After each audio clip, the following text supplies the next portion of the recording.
light enough to satisfy every man's needs, but not every man's greed, said Gandhiji. Good morning all, my name is Shubham Gupta from class 3B, and on this World Energy Conservation Day, I want to highlight the importance of conserving energy and using renewable resources. Firstly, we have limited quantity of non-renewable resources available on the earth. It is very important to preserve energy from our current supply and to utilize renewable resources so that it is also available in our future generations. Secondly,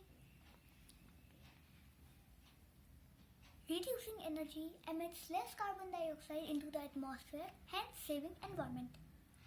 Thirdly, using renewable resources helps to control global warming. Fourthly, leave aside environment. It saves our money by using our energy bills. The earth, water and the air are not a gift to us from our parents, but a loan to us from our children. Hence, we have to make energy conservation a habit. Thank you. Have a nice day.